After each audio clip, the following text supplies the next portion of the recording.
Kristen. And I'm Bethany. And this is Looking for the Middle, the Christian Girl's Guide to Modern Dating. We're here to help you date with confidence while honoring the Lord and to show you that your identity and contentment are in Christ. We're going to give you the tools that you need to date successfully and be set up well for success in a godly marriage. If you've ever felt like you didn't really belong with any of the extremes in dating today, well, you're not alone. Neither did we. And that's why we're here looking for the middle.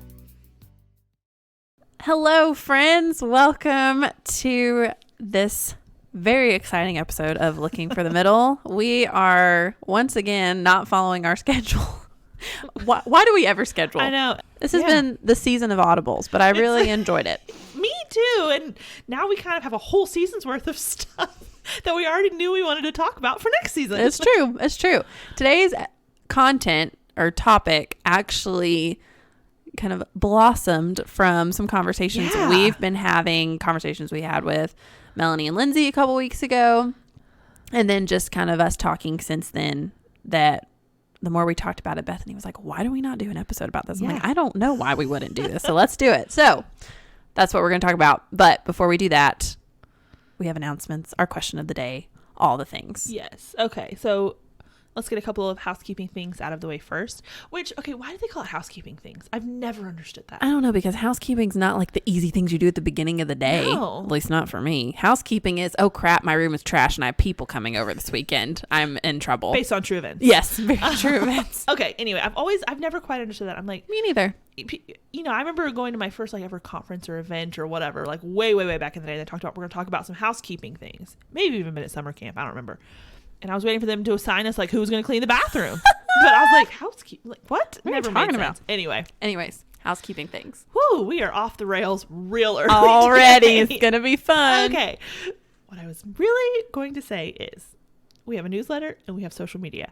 If you aren't following us or haven't signed up for either one of those, you should totally go do it. Our newsletter goes out every Thursday. It has recap from the episode, pertinent articles, things we mention, different stuff in the newsletter. So head to our website, lookingforthemiddle.com. You can sign up for the newsletter at the top of the homepage, or follow us on Instagram, LFTM_podcast, and you can hang out with us there. We actually get a lot of ideas and content from you guys on Instagram. So follow us there, because we're always asking, well, I shouldn't say always, but we do ask for ideas and different stuff that you guys want to hear on there. You can also sign up from the link in our bio for the newsletter too. So head over there, do those things. We'll wait. We'll be here when you get back and we'll start over. Yes, exactly. Okay. Question of the day. Okay. Would you rather? Yes. I'm bad at these. Would you rather be alone for the rest of your life? Okay. Or never be alone for the rest of your life?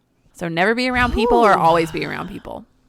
Which, if you didn't know by now, Bethany is the most outgoing introvert I know. So like loves being around people, has to have the time. Yeah. Like, I am so looking forward to Saturday. I don't have anything to do. And I was like, I may not leave my room. I just may not. I'm so jealous. Talking about it earlier, I was like, how can I get Uber Eats to my house and then get it upstairs without having to leave my room? Remember that episode of Friends where the guys don't want to leave their recliners, yes, and so they have pizza delivered across the hall and the girls like bring it over? Like, that's what I'm thinking. I'm like, how can I make that happen? He's like, Geller Green, if you leave it across the hall, there will be no tip for you. Yes. So yeah, I told Kristen, I was like, I am at the end of my rope. Like, I need some quiet time. No particular thing. I'm just like, I've been around a lot of people, and yeah, you wouldn't necessarily guess it, but I am totally an introvert.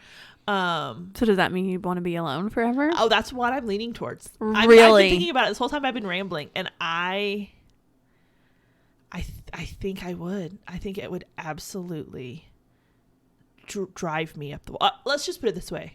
My forever would probably be a lot longer by myself than if I was constantly around people. It would probably drive me crazy and to an early grave. Yeah. I take these questions so seriously. Like, I've got to do it if I say it. And then I'm like, Kristen, this is hypothetical. So what's your answer? I don't know. Because I feel like I'm a little more introverted for sure than you are. But I also know, like, I get lonely if I'm by myself a lot. Of like, can you talk to people still? That's what I'm like. Call people? I mean, I'm sure it's our thing. We can talk to people. See, that's why I'm bad at. Then I don't get to like hug my mom. I'm like, that makes me sad enough to just want to put up with all the other crazy people. Or could I like be in a room with you and then be like, you go in a corner, I'll go in a corner, and we're technically in the same room, but we don't have to talk about it that much. If it's that, then sure, I'd rather be with people. See, overthinking has its perks. No, it doesn't. It's probably 12 minutes into this. I know. And we haven't had an answer. Probably.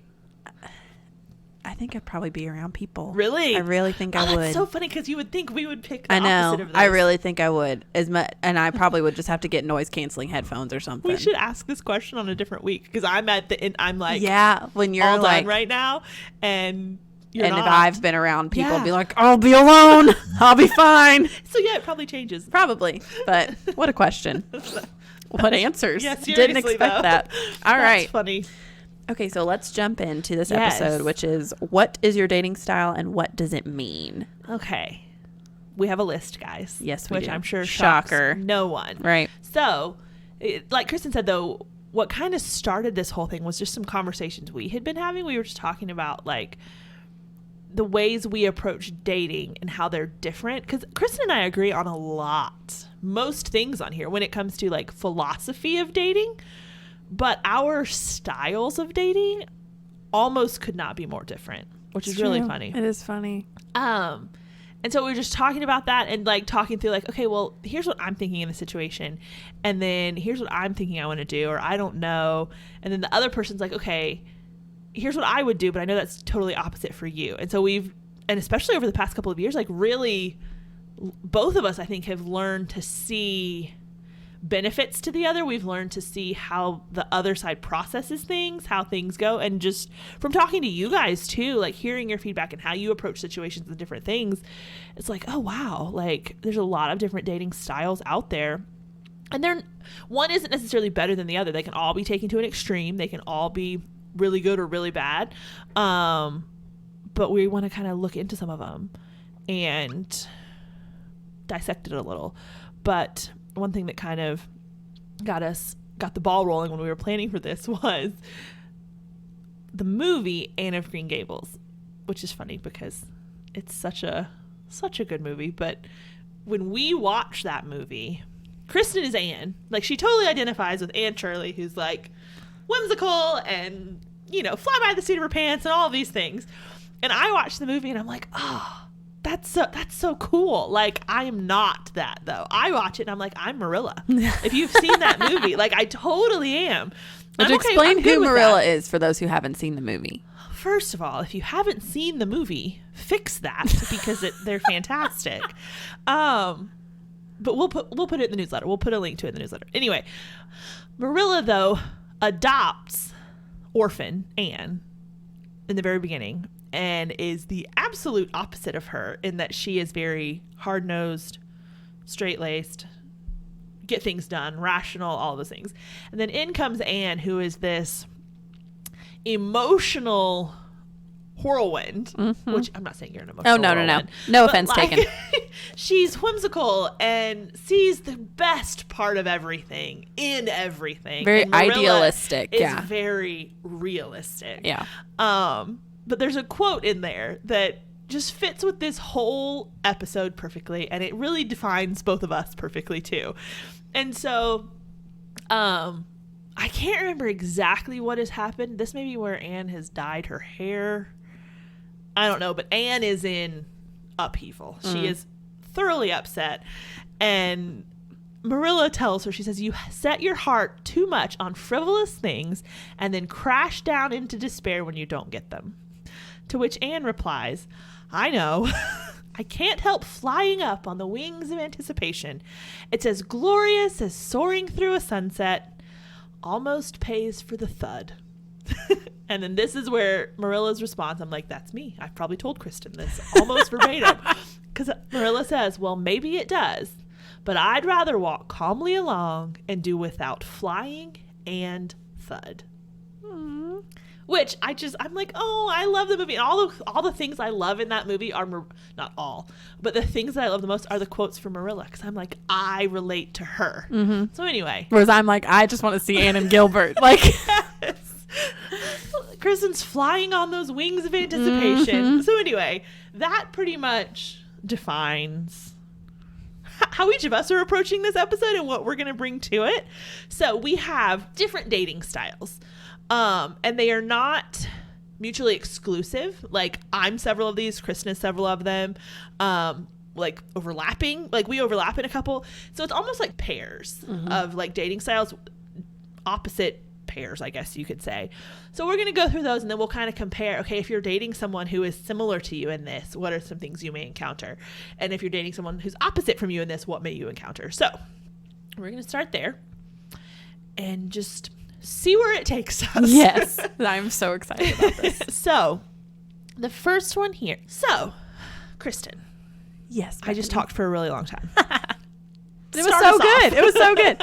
So the first, I'll say both of them. We'll couple Okay, them. yeah, there we go. So the first two, or the first pair, I guess, is dating where you lead with your emotions versus dating when you lead with logic. So I lead with my emotions in dating, which if you've been listening for a while will shock you 0%. And Bethany leads with logic. And this is actually kind of where this episode idea came from, because we were talking about a situation, and I literally was sitting there thinking, okay, listening to Bethany, how she's processing this, not how I default, but it was so good to be like, oh, well, yeah, that makes sense why she would think that, because this is how she thinks through things, or this is how she processes, or whatever.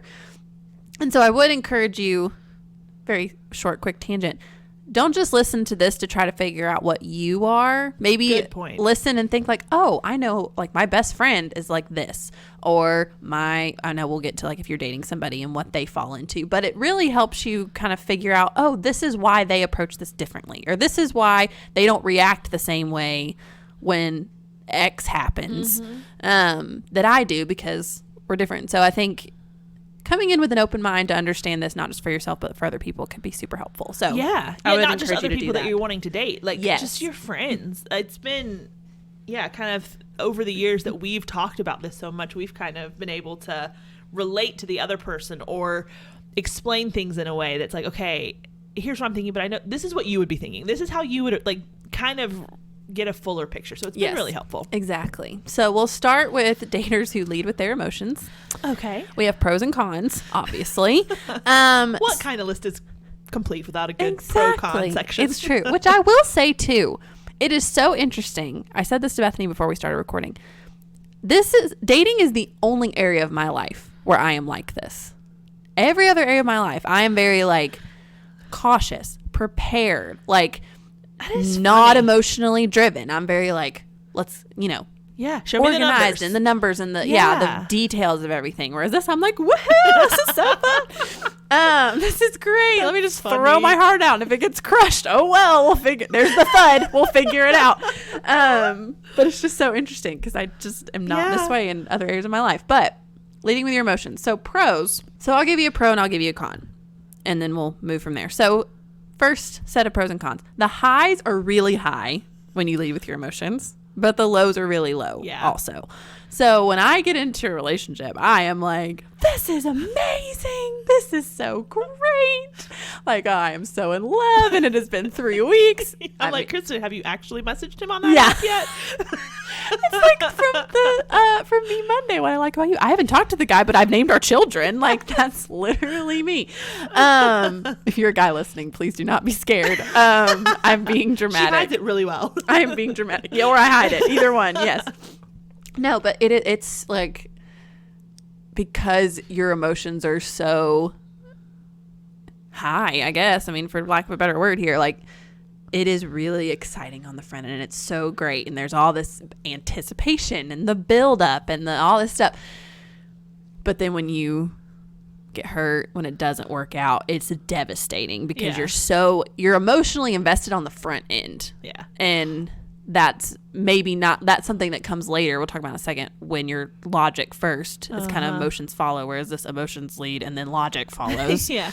The low doesn't even have to be a breakup, I don't think. Just from observing and knowing people who date this way, the highs are really high. And so at the beginning, when everything's perfect and you're in that honeymoon stage, you have planned everything up to your honeymoon. Like you have planned so far ahead. And so at the first little blip that's not quite looking like it's going to go that way, it's crushing because it's not just this guy you've dated for 6 weeks. It's this guy that you've planned your whole life with. And now he's not as perfect as he seemed. Right. So the lows maybe seem way lower than they are too, because it's so great in the beginning. Yeah. Well, and I feel like too, your honeymoon stage lasts longer Yes. when you're this way. And because you're doing everything you can to keep it. And so, like you said, when that first hiccup happens, it can be devastating of like, oh crap, well, this just burst my bubble. Like, how dare you work at this. Yes. But too, because I think in a way there can be a pro in that of, because you are so emotionally invested, the likelihood that you're gonna kind of fight for that and fight to get back to where you were, that can kind of help in a sense when you do hit the hiccup. But this is also where you need to be really careful of, if you lead with your emotions, it's really easy to get infatuated with the feeling more than maybe you even are with the person. I've experienced this more on the back end, like after a breakup, where if I'm contemplating getting back with an ex or like missing somebody I used to date, it's I miss the feeling more than I miss the person. Yeah. Not that the person wasn't great, but You broke up with him for a reason. Yeah, you miss that feeling of getting to talk to somebody and, you know, them saying really nice things to you and going on dates and cuddling and all this stuff, like all the feelings that come with it, you miss, and you can let that cloud your judgment. So I would caution you on that. Another set of pros and cons here. So a pro with this, and this is going to sound arrogant, but Bethany actually said this about me. So we'll go with that. But personally, I tend to assume the best of people over and over. I'm very optimistic, again, with the idealism here. Like, it's great. They mess up. It's fine. We're good. You know, not necessarily always justifying things, but I like to assume the best of people. However, if you do that too much, you can miss some red flags, or you can downplay red flags that actually need to be addressed because the logic side of your brain is not kicking in. And that's when you need friends who have more logic than you do while you're in a relationship. That's why I have Bethany, Melanie, Lauren, you know, the whole list of like, hey, have you thought about this? Or have you noticed that? Or I would pay close attention to, you know, when he does this or whatever. And those people, again, Bethany's mantra, don't date in a bubble, like bring you back down to earth and kind of cut through the, oh, I know you really like him and he's really cute and you feel so great right now, but don't miss this.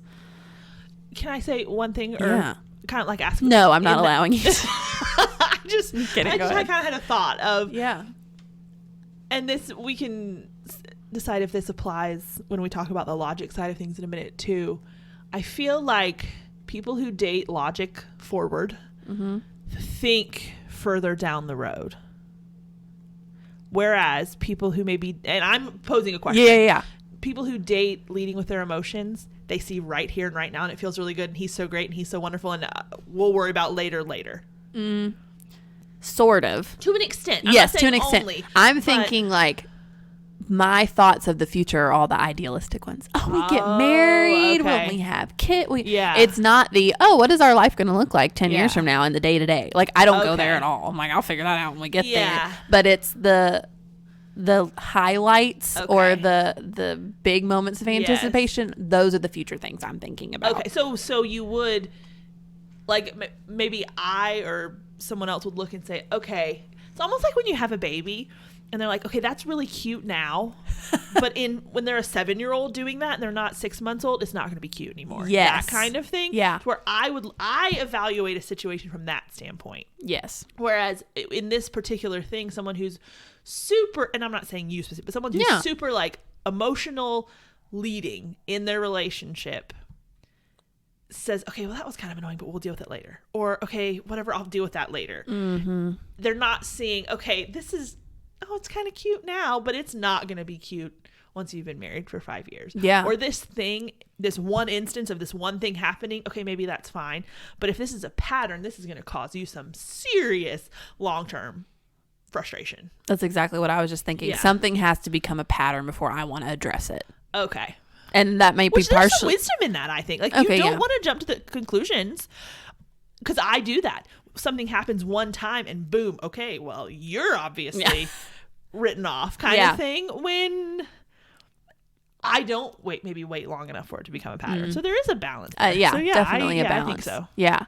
And I think that kind of leads to the last set of pros and cons is you can become a doormat if you have this mentality, if you're not careful, because if you're leading with your emotions, you're doing everything you can to maintain that emotional state. Yes. And so that means if you need to make adjustments, you need to change, you need to compromise, you need to do this. I have found, and maybe this might be partially my personality too. So I'm not saying this is the case for everybody, but I'm willing to give more to keep things the way they are. And I've seen that in my past relationships. Oh, I'm willing to move this. I'm willing to change jobs. I'm willing to this and that. And part of that too is like circumstantial. But even if it's just I'm willing to change this life rhythm that would have to change if we were to end up together. I'm willing to do this. And some of that can be good. I mean, I'm not saying there's not compromise in relationships. There absolutely is. But if you become a doormat just because you want to stay with this person because you like the way they make you feel, but then you become a different version of yourself, you start changing who you are, that's where you get into trouble. Yeah. And that's what I've had to learn from personal experience of there's a line of, hey, I want to be with this person, but I want to know that they're compromising some too and that they're willing to give. And if there's not that, then it needs to be addressed. But yeah, I think really the whole thing that sums up is the highs are really high and the lows are really low. Like I told Bethany, like everything I'm thinking of is falling under that category. And it kind of goes back to the quote from Anne of Green Gables, like, are you going to be the person like you're willing to deal with the thud for the opportunity to fly? And you've got to, maybe you're more naturally inclined to do that. Maybe you're not. Maybe you got to figure that out. But it's a journey. That's for sure. Either way. That's for sure. But I do think this one more than anything, this pair is really, really important when you have people in your life who think differently, because these are probably the most maybe difficult to identify with if you're not that way. Side, yeah. Yes. I can see that. And so really try to understand and like exercise some, it's not sympathy, but it's not empathy because you can't relate. But you know what I mean? Of like trying grace. Yeah, exactly. Of trying to, see it from their perspective, because it is going to be really different. And it doesn't mean one is wrong. Now, there are wrong kinds of both of these, and there are really good kinds and healthy kinds of both of these. So it's about finding the healthy spot in each one rather than saying, oh, one's better than the other. And don't feel like you have to try to be the other one. Yes. Because you can see the good parts of the other side. And you're like, oh, why am I not like that? Or I'm doing something wrong or whatever. Yeah. When that's not the case. Yeah, exactly. So. Okay, so Bethany. Do you want to talk about logic now? Yes, I would love for you to enlighten us. Also, I just want to say one thing before we get into this. Yes. Talking about leading first with logic and leading with your emotions and talking about them being opposite. We're not saying that one is completely devoid of the other.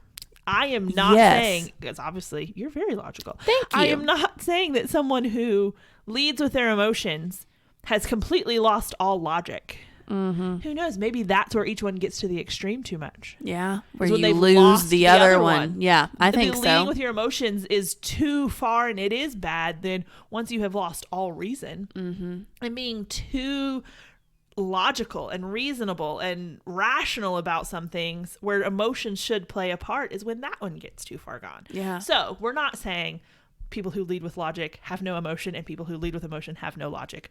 Just to put that in there. We're not calling people crazy. Yes. Good call. Okay. So now, as someone who definitely leads rationally with logic in dating, let's talk about some pros and cons. And I will say I am this way in most of the rest of my life. Yes, you absolutely are. Pretty much throughout. You absolutely are.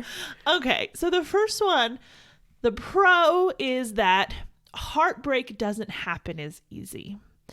And what I mean by that is You're going into something from a rational standpoint. And so that's what you're evaluating first. Does this make sense? Will this be compatible? How will this pan out? All these things. And you get most of those things figured out before an emotional investment. And so if something goes wrong early on there, it's not an emotional break as much as, oh, this makes sense to end this because we will not work. Mm-hmm. And so it's a rational, okay, that makes sense. Right? So that's a pro. You don't have the constant up and down of I'm in love and we're broken up. Mm-hmm. And it's like that took about 3 weeks. Yeah. Like, exactly. Hold up a second here. Pump the brakes.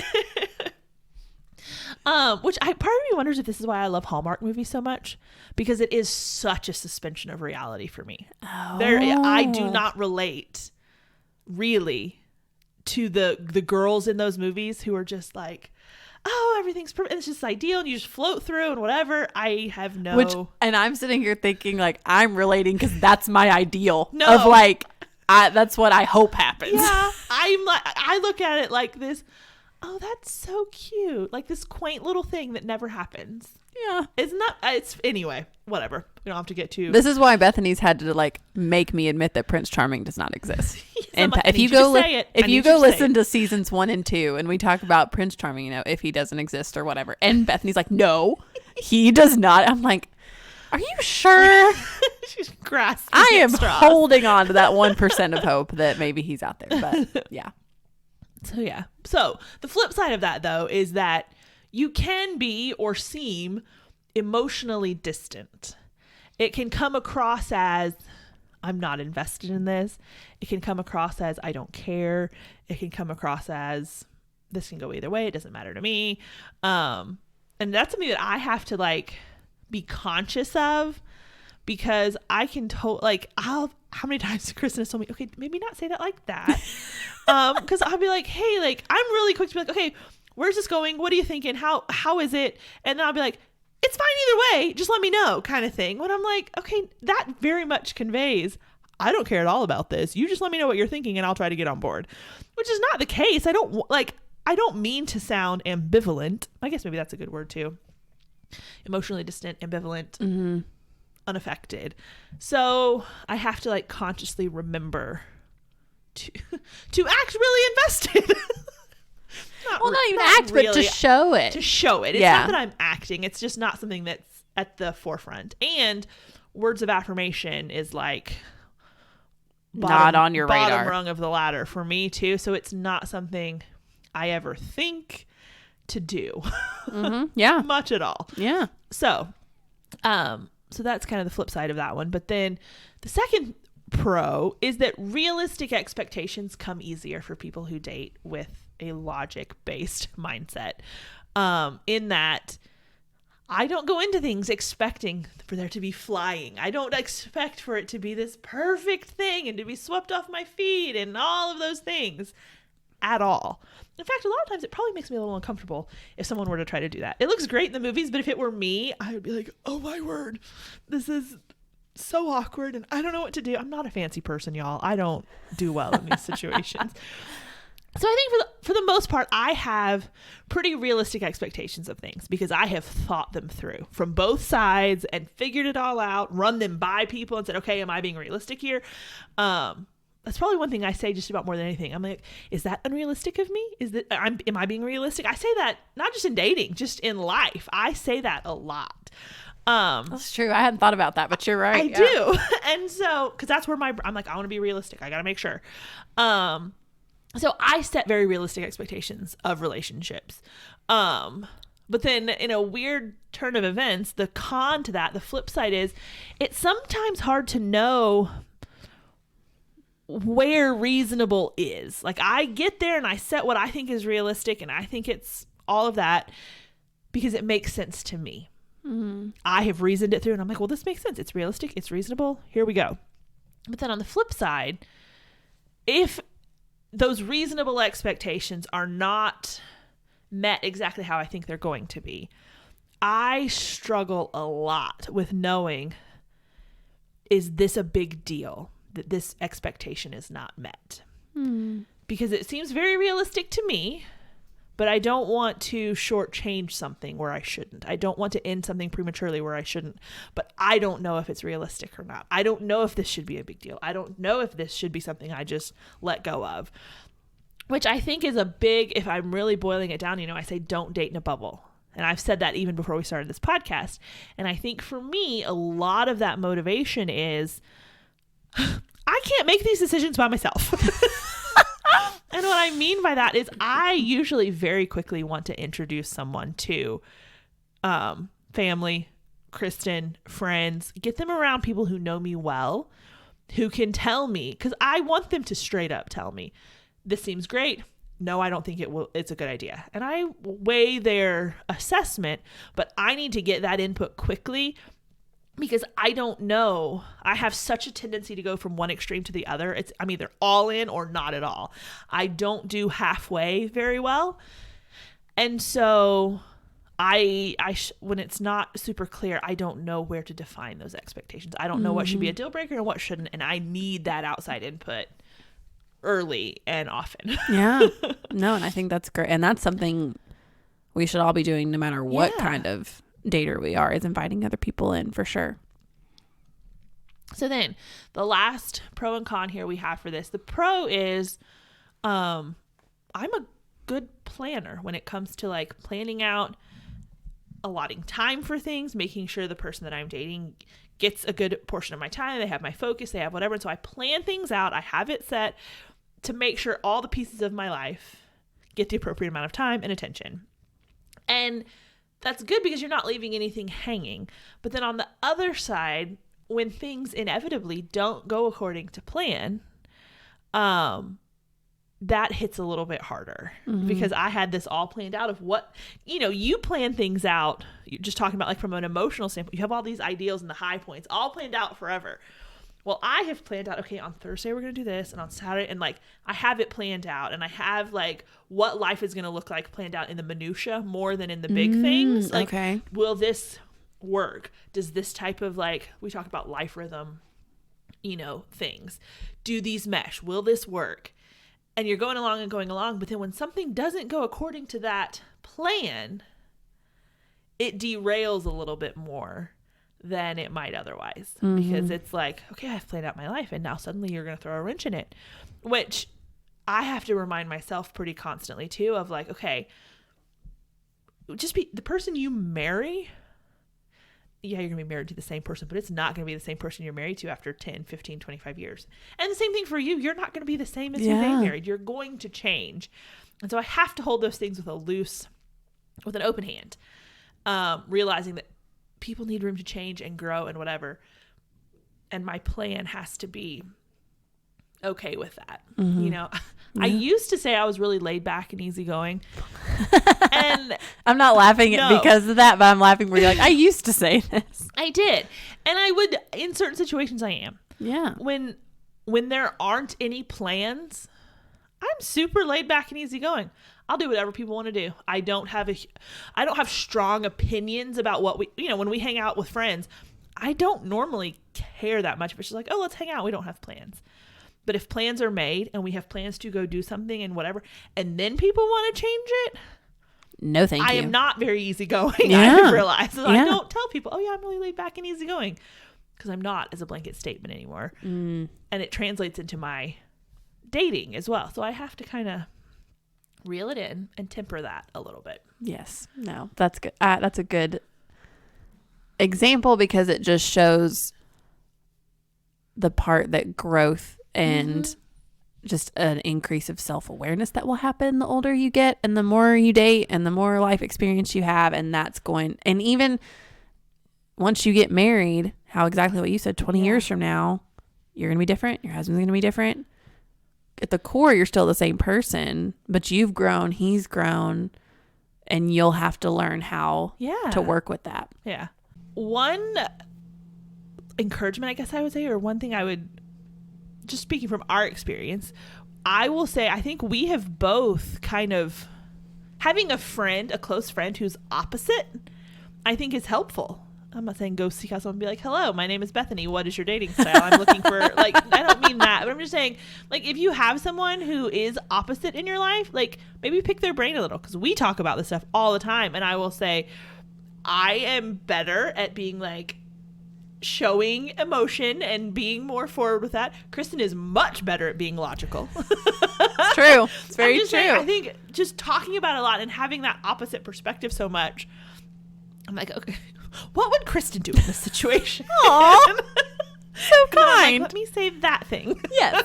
But anyway, I do think that is really helpful from a friendship standpoint to have some of that, because it's when it's the same people who approach this the exact same way that you do. Everything that makes sense to you is going to make sense to them, and everything that is absolutely nonsensical to you will be the same way to them. So having that balancing viewpoint is really helpful. I would 100% agree. So let's talk about that then. Yes. For people who, you know, identify with one particular style over the other. So let's say for our logic daters. Okay. What if you're dating another logic leading dater? Yes. First of all, have you done that? Yes. Okay. Second of all, Most recently. Well, no, I was going to say yes, most recently, but also most like of the time. Most of the time. Interesting. Okay. Um, So then talk through that. Like, what were some good things about it? What were some, like, oh, we hit some yeah. bumps in the road because of that at this point? Well, good things, you relate the same. Like, you're a lot of times coming at things from the same perspective, and you get to the same conclusions most of the time the same way, I guess. That's something that is always a big thing for me. It's like I get hung up. I'm like, okay, well, how do you reason things? How do you get to the conclusion? Like, do we have the same, like, thought processes kind of thing? So it's really helpful when someone does from the get-go and you don't have to explain it. So that's something that's a good thing. Now, I will say something that is a negative or something, a challenge that you have to work through is when you have two people who approach things from a very rational perspective in a relationship, that you forget that there are emotional needs sometimes, or it can be easy to, because you're so focused on the rational side of things that you miss that. And so and it can also be the kind of thing where it's like, okay, well, I don't want to, like, bring up this maybe emotional need or whatever that I have, because I don't want to sound dumb, but those things need to be talked about. And I think when you have two people who are very rationally approaching a dating relationship, you have to both be willing to communicate what those things are and realize that neither person is necessarily going to just, like, intuitively know that that's what you need, because that's not at the forefront of their brain. It's not their wiring. Exactly. So you have to be able to communicate those things, and then the other, like, realize, okay, we have to tell each other and we have to be okay with that, because we're not gonna necessarily think about it first, but then work at that. You know, it's part of getting to know your partner is working through those things, and they don't have to tell you every time. Like, you may have to have initial conversations and, you know, multiple times, but as a relationship goes on, you should be able to start you get to know that person, and you know what they need, and you don't have to keep having those conversations. But I do think, especially in the beginning, that is something that could be a challenge to navigate. Yeah, for sure. So then, okay, as the opposite in this one, as an emotional dater, I could talk about two logical people dating. What is your take on, as a girl, I think it's probably more common to be the emotional forward one, or emotion forward one, dating a guy who's rational. Have you dealt with that opposite type? Okay, so how did that go? There were a lot of parts of it that I really liked, because I felt like we balanced each other well. So whereas he was thinking, because like you said, whereas you're thinking like long term, but in the minutia of everything, I liked that he was thinking about it, because I mean, and like you said, as the girl, I'm like, oh yeah, I can think about the wedding and this and whatever, where we're gonna live and all, what our house is gonna be like, and blah blah blah. But he's thinking like, when we get married and like what this looks like and what our day to day. I'm like, oh my gosh, that's so great. That's so sweet. Just the fact that he was futuristically thinking at all was fantastic. But I did really like it. However, he was very far on the logic side of the spectrum. And so that presented some challenges because he wasn't someone who, he did seem emotionally distant a lot of times, or he would have trouble communicating his emotions, whereas I clearly have no problem with that. So there were times where I felt like, I am just trying to dig and dig and dig. Like, do you like me? Yeah. How do you feel about me? You know, that's one thing I have run into. Because like I said, I lead with logic, but I'm not devoid of emotion. Right. But I run into that. I'm like, okay, I'm dating this guy and he keeps wanting to go out with me, but I'm seriously like, I guess he likes me. Yeah. I don't know, because it's not, I think I equate, it can be really easy, and then this would just be I don't know what the right word is. Not an encouragement, but like tip. Maybe, yeah, just a tip for you guys who are similar to me, who are leading with a rational approach to dating. It's easy to equate physical affection with emotion. Because you're like, oh, okay, he does like me because he doesn't do this with all of his friends. Yeah. You know, whether it's holding hands, whatever it is. Like, it's easy to equate that physical affection with emotional investment, which is not necessarily the case. So just be careful, I guess. Yeah. Maybe a caution. That's the word I was looking for. There we go. At the beginning. Yes. Because that's a very obvious, overt way of knowing, okay, he cares. Like, and then check, we're done. Like, you kind of, it's easy to leave it at that, I guess. Yeah, exactly. So I think, and just for all of us as a good reminder, if you're dating somebody, it's really great for you to be like, hey, in case you didn't know, like, I really like you. Or in case I haven't said in a while or whatever, just, and leave it. You don't have to send this 14-page text message of like, here are all the things I like about you. Just be like, hey, I really like, it's good to hear that. Yeah. So, but that's where I like, that was the one thing I struggled with. And so I kind of like what you said of, I know now, because I've also dated a guy who led with his emotions, which we'll get to in a second. But if there's I liked that he was logic driven. That was really attractive. But I needed a little bit more on the emotional side. And words of affirmation are my thing, which was really hard. And I tried to communicate that. I tried to make that very clear. I tried to show a lot of grace.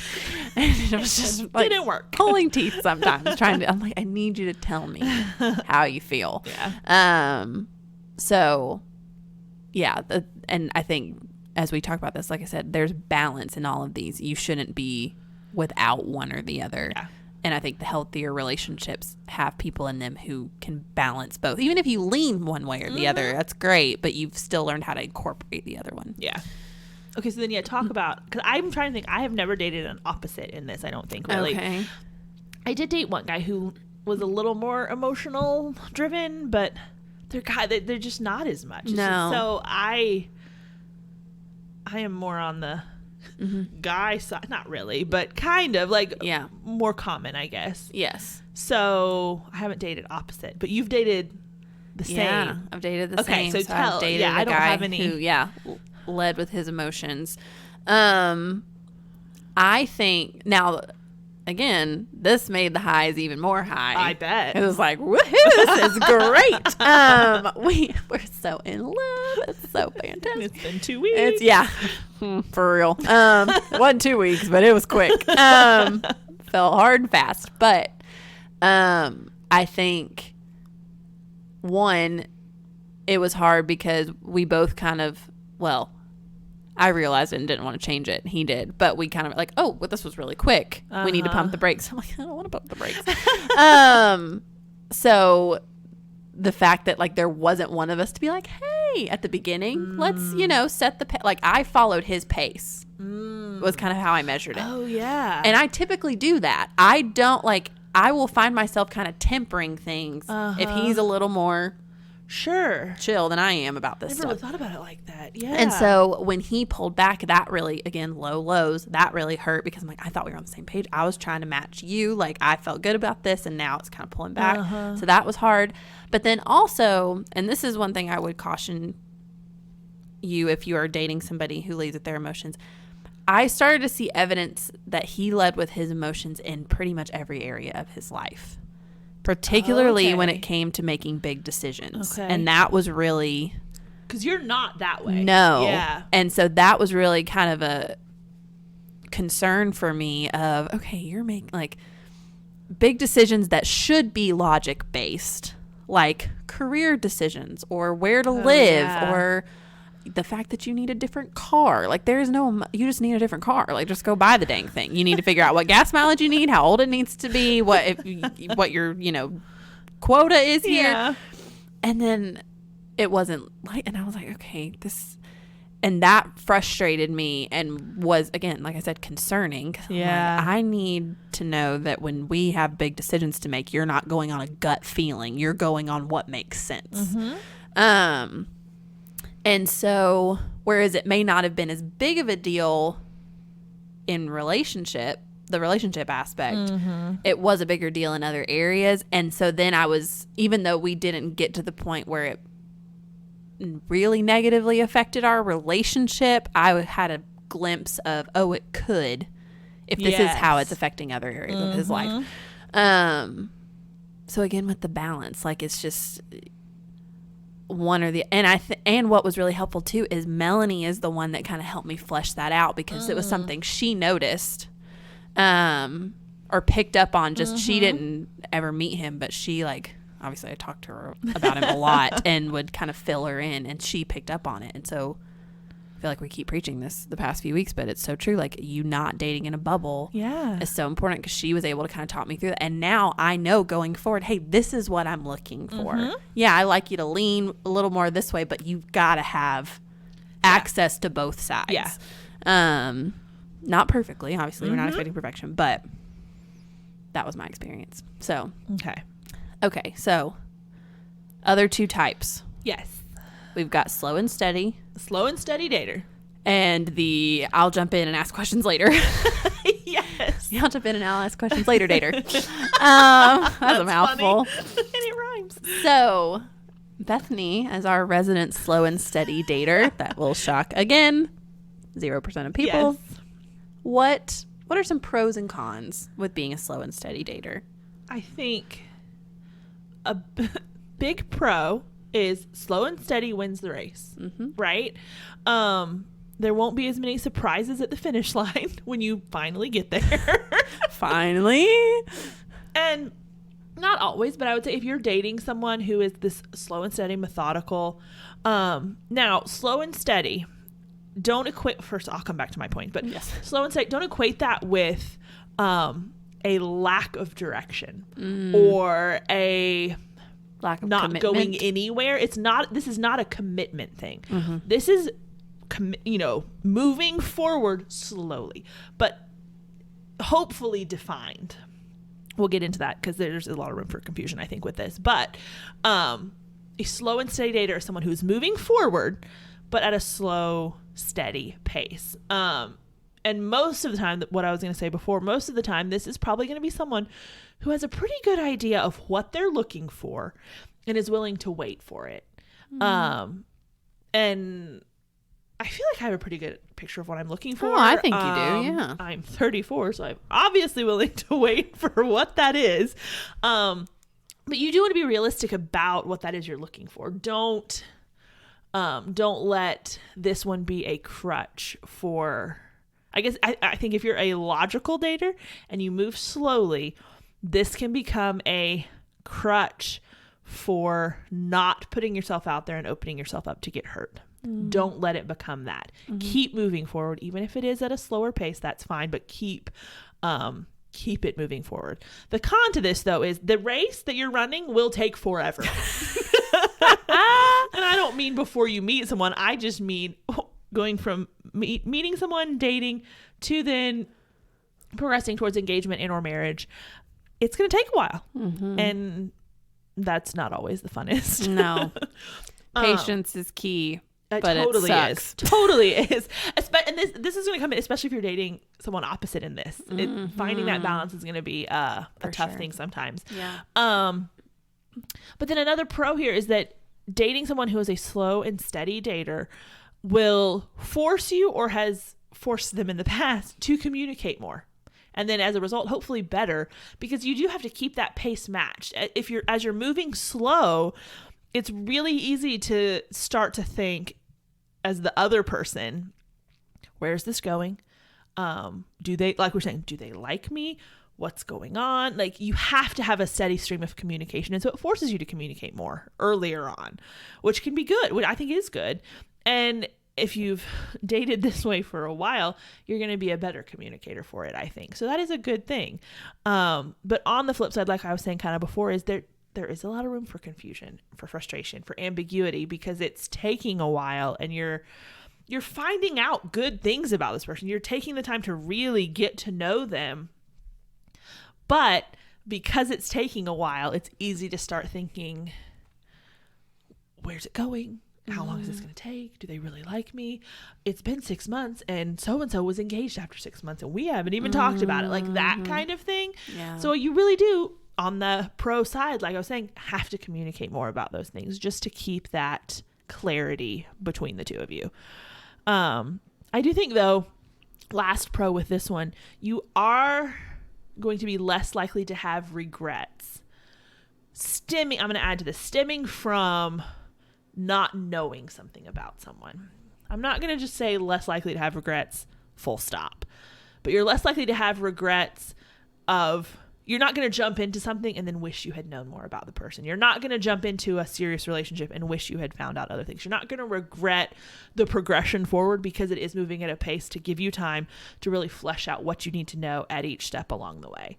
But the downside to that is you are going to miss out on some of that spur of the moment, whimsical fun because you're in a methodical relationship, which it's okay. It's just, it's a kind of like a, you can't have your cake and eat it too situation.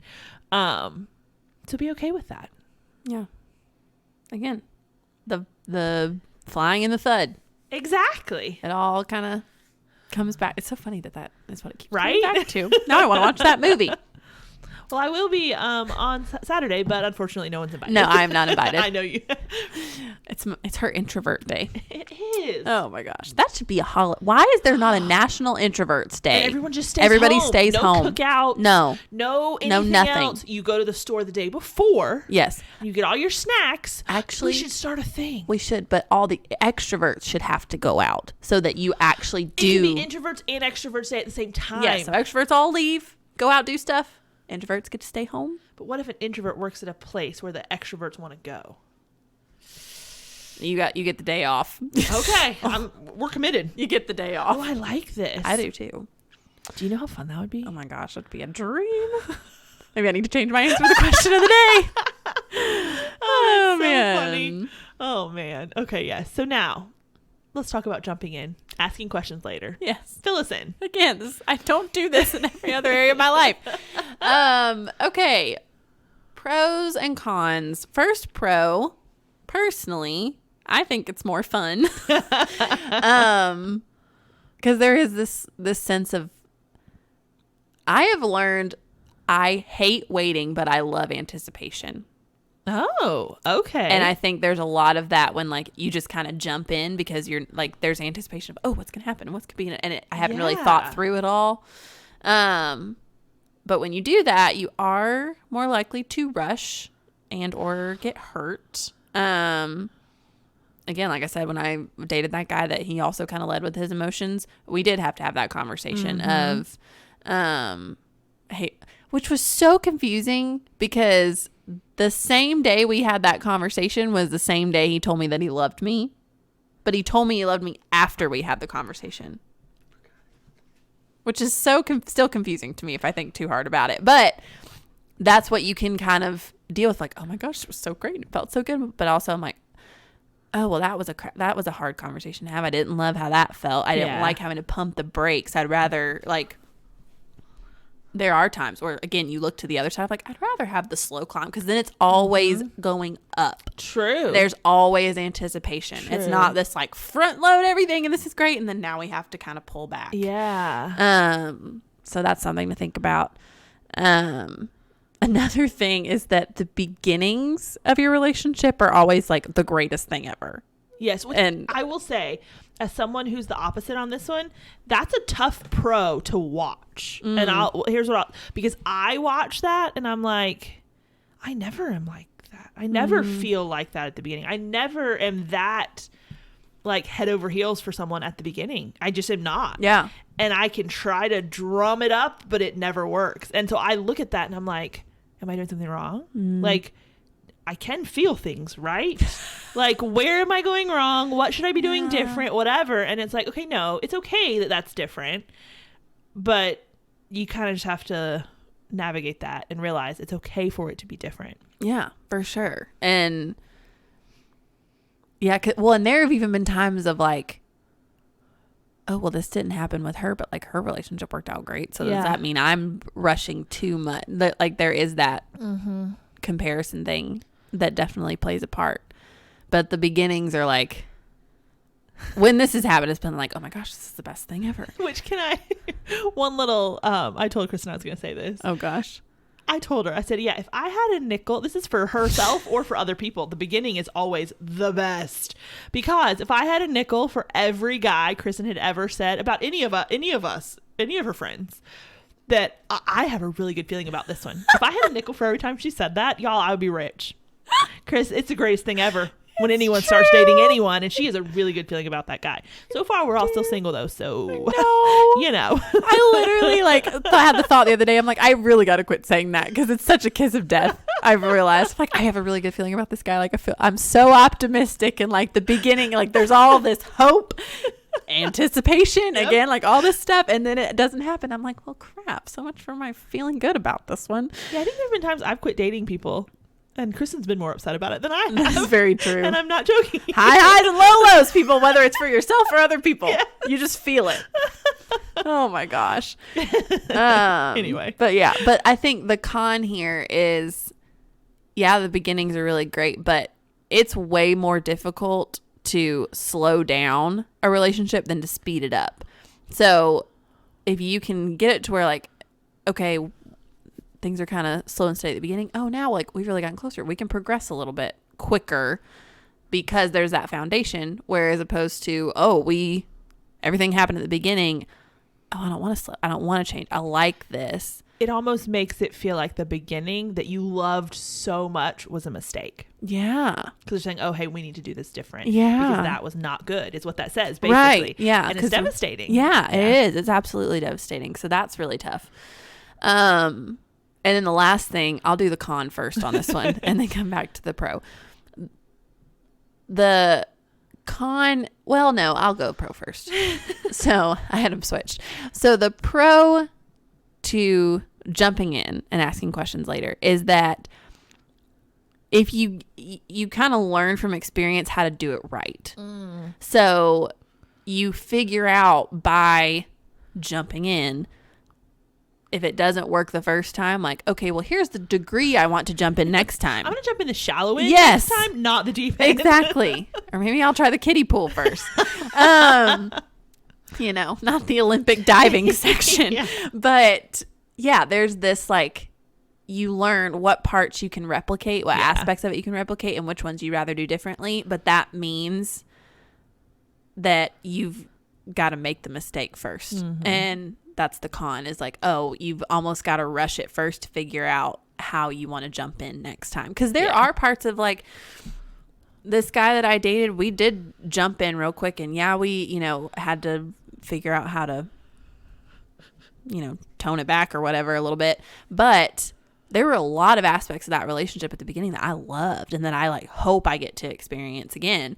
But then there were other parts I'm like, okay, well, I learned I don't want to do that again. I would wait for that. I would not, whatever that case. And I'm not even referencing physical stuff at all. Cause I know that's where our minds jumped. I'm just thinking like conversations we had and just where I let my emotions go and like things like that I will do differently in the future because of that experience. So, but I wouldn't have known that had I not gone through it. So it's a crap, like this is basically like you've got to learn the hard way, but you will learn and you can experience the really good aspects of this dating style as you learn. Yeah. So, okay. So before we close, Yes. sounds like something in past. Before I close, one final point. Yes. So, have you dated somebody? Oh, yes, you have. Just kidding. Why am I even asking? I know the answer to this question. Bethany has dated somebody who was not slow and steady. No, not. Talk about that. And like, since you didn't have an opposite for the last one, talk about the opposite this time. Like, what was that like? You kind of fell into pace with that. I liked it. Yeah. Because it's nice for someone else. One, just as a girl, it's nice for the guy to just take the lead. Mm-hmm. And so I liked, I know where this is going. There's no ambiguity. There's no, I wonder. Like, he was leading and off we went. And I was telling Kristen, actually, when we were prepping for this too, one thing that was appealing to that for me is that we were both very much like logical, like looking back on it, thinking through these like styles. We were both very like logical daters. And so he was in charge, taking the lead, and was communicating that in a logical way. It wasn't this like sugary sweet, all the words of affirmation, just telling you what you want to hear. And I'm not saying, I don't mean that in a negative way. I'm just trying to like convey but that doesn't click with you. But that doesn't click with me. And so the way he communicated that was right up my alley. And so I was off to the races. And I do think it's easier as a rule, because like you were saying, you're following his lead, you're matching his pace, and that's kind of, especially in Christian circles, that's what we do. He's going to lead and you follow whatever pace that is for the most part. And so I did just kind of keep up, but I will say I saw some of the cons then to that, in that things were looked over. We rushed some things and we had gotten further ahead than we meant to. And I would say, I think you were talking about the con of it's harder to slow down than to speed up. The attempt to slow down, I think, was the ultimate nail in the coffin. I guess like there were issues, but we could work on them. We could whatever. But then the fact that we had gotten to point X and we're now trying to go backwards was a real tough thing for him to wrap his head around, I think. And we just were at a place that couldn't be navigated from there. So it didn't end the way you would hope that it would, but I like dating the opposite in this, I will say. And I don't, he's the only guy I ever have like that. And that was one thing that I was like, oh, this is different and I like this. Mm-hmm. I'm used to the other, but I prefer an opposite in that, I will say. Interesting. Okay. Because I'm sitting here thinking, I'm like, I do not prefer the opposite. Let me take that back. I didn't prefer the opposite in the way that it was carried out in my own experience. Not necessarily that I wouldn't be willing to it going forward. So you don't want to date. Wait, which one are you? I'm the jump in. So you do want the opposite? I don't think so. Oh, okay. But it would depend on how it was manifested. Okay. If that makes sense. Yes. So I think though that, like you said, someone who will jump in but who leads maybe a little more logically. Yeah. That almost seems like the perfect, because like you're wanting to go in the same direction, but you've got different perspectives on that direction. Yes. But the goal is the same, and the timeline is similar. So that sounds great. I have not dated somebody with that. Okay. Yeah. Pairing. Healthy pairing. Ah. Okay. Keyword.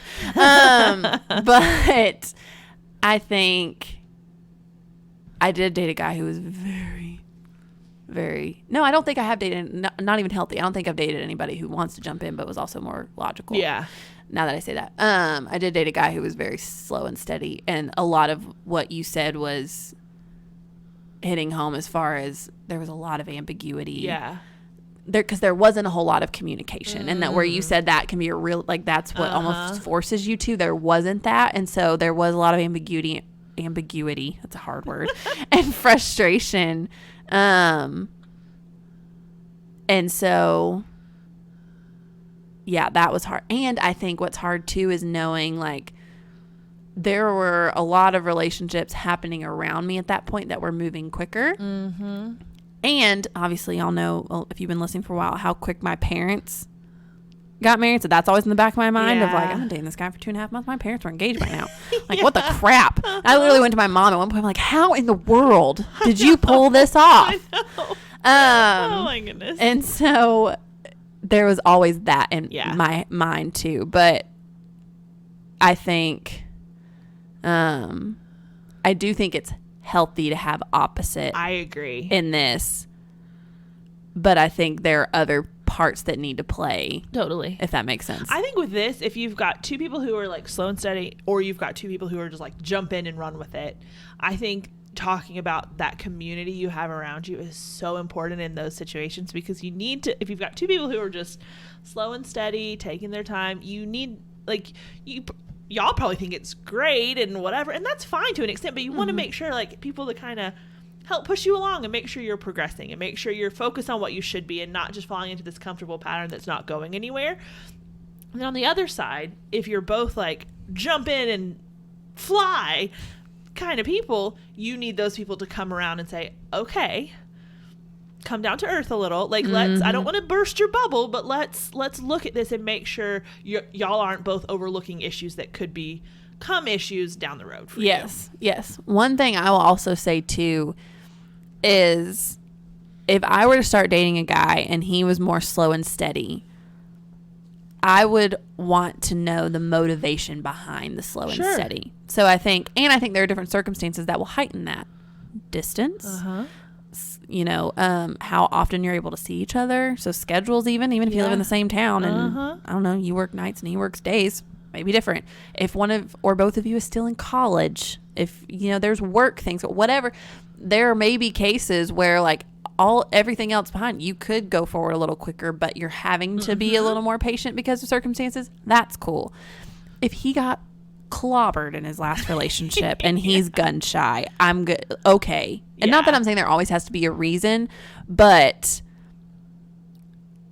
in my mind, it's like, okay, I would really want to understand, why are you the way that you are? To quote Michael Scott. But like, what's motivating you to go at this pace? Is it because you're a little more methodical? Is it because you just got hurt? Is it because we only see each other once every 2 or 3 weeks? Whatever the case may be. Because we've talked about how how, you know, you live in the same town, you're both working, you're out of school, you're older, whatever older means to you. I'll let that stay, you know, ambiguous. But you're going to move quicker than you would in college or high school or whatever. So keep that in mind too. If slow and steady could look different depending on your life stage and season. Yes.